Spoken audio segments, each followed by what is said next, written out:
Hi, my name is Kofi Boamah, and I'm recording this on the 2nd of July at 8:45. The sun is coming down. To answer this question, I've got quite a simple background in the sense that I was born and raised in East London, in Hackney to be specific. The only thing that makes it a bit more layered and textured is that I was also my background is Ghanaian. My ethnicity is Black British, so there's a bit of a contrast there in the sense that a lot of my family were speaking Ghanaian, speaking Twi, and in invested in the culture of Ghana, and I went to British schools. And I think that does have a bearing on my artwork, as that there is a certain type of conflict between the two things from time to time. But the majority of the time, I feel like my childhood was a good childhood. I had a stable family, and I think stability enables you to create art. And I think that's one of the most stable things in my repertoire of of who I am. My biggest influences have to be quite a few black artists, Bob Thompson, Basquiat, but also the main influences apart from those is Picasso and George Condo. They affect my work the most, and they have the most thrilling effect on the way I see the world, not just in art, but in general. I love the way they kind of able to kind of alter my perspectives on certain themes, topics, ideas, and I'm in love with the way that they can saturate the mind in what is beautiful in very obscure and strange ways. And the other two artists, Basquiat and Bob Thompson, are the artists that mostly affected my work initially. I would have to include Bacon in that too, in that they were the artists that were kind of affecting me when I was starting out, maybe more than 10 years ago.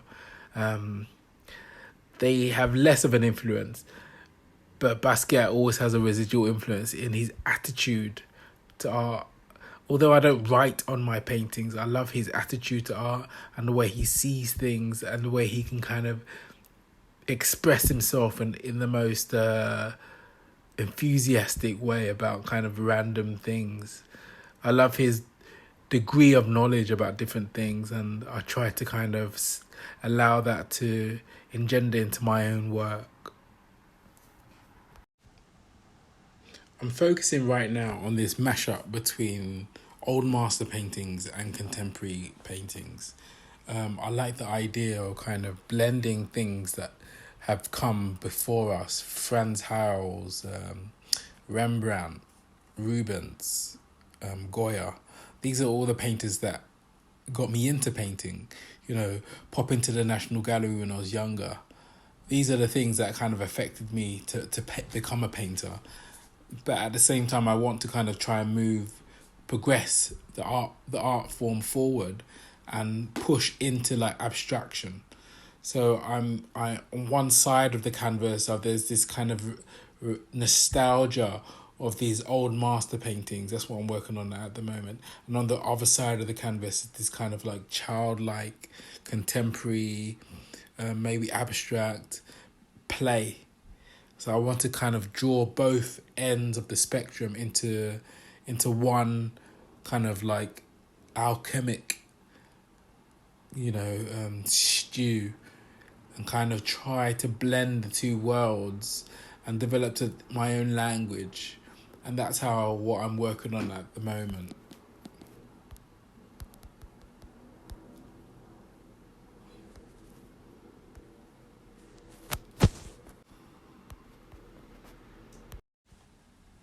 I think the biggest challenge of being an artist, a contemporary artist, is just finding ways to express yourself in this cauldron of society. We live in a society that is kind of very indoctrinated by certain things, and I want my art to kind of be an outlay, like an outlier for this, for people to come into a world away from the kind of the nonsense, really. And so it's very difficult to kind of be that be that person away from the palaver. So to kind of develop your language in terms of this play can be very difficult at times, because you can sometimes get sucked into the nonsense. And that's something that I find to be the biggest challenge of being an artist, a contemporary artist.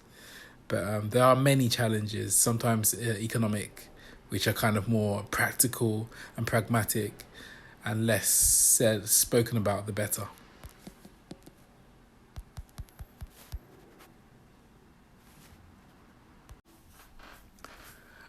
I think if I had to give my younger self some advice, I'd say to try and express myself a bit more. Go to the outer periphery of the extremity of the creative thought, perhaps. I think this could be something that could be extremely important to me. If I had done this more often when I was much younger, I'd perhaps have something to gain from perhaps knowledge of the fact that there is more to kind of develop in terms of the way I see the world.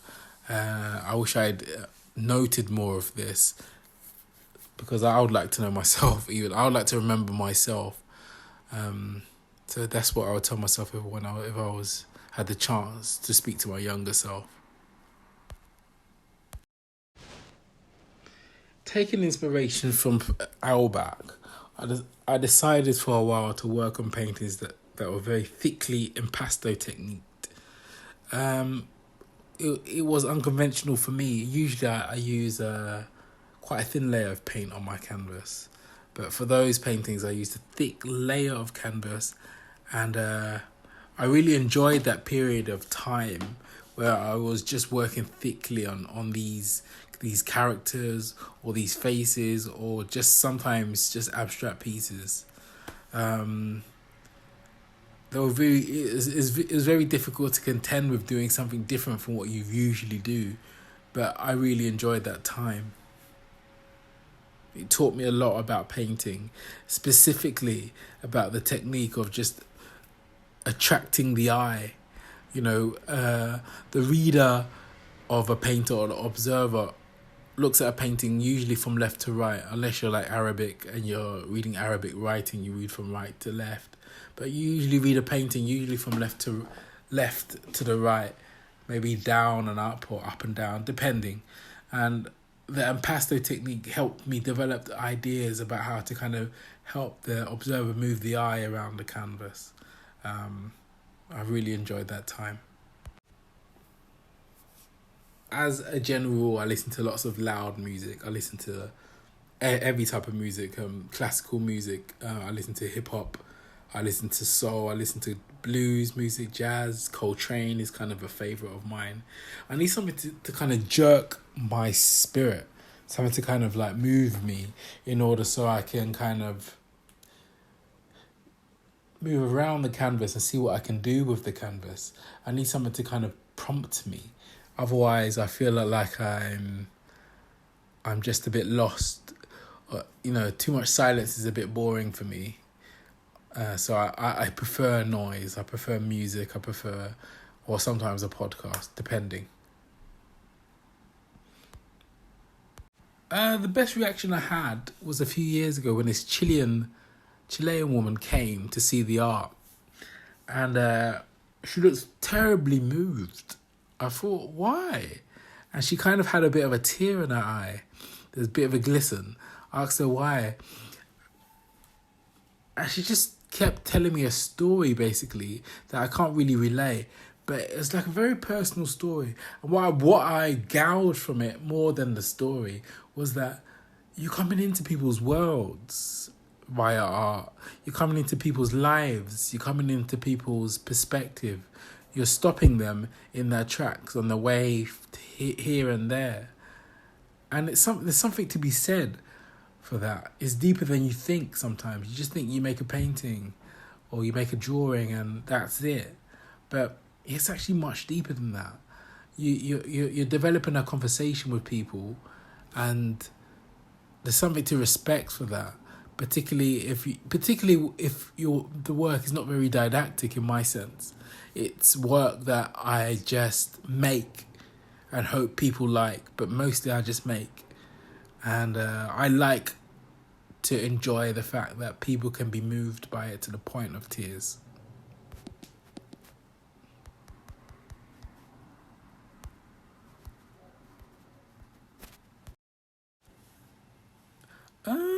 I hope people can take away a lot of joy from my work. There's a lot of joy in my work, and there's a lot of things to kind of discuss. There's a lot of discussion topics. The paintings have a lot of mouths. The mouth kind of relates to kind of how everything is kind of relative to the way we see the mouth, the way we kind of communicate, the things we eat, the things we say, the things we don't say, the things we miscommunicate.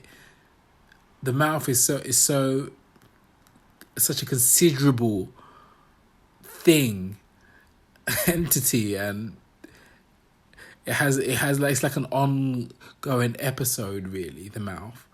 And I try to kind of enlist that into the work, to try and talk about how we kind of digress from understanding one another via the mouth. Socioeconomic problems via mouths.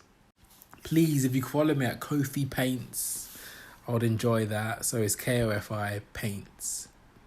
And if you have any questions, please let me know. Thank you.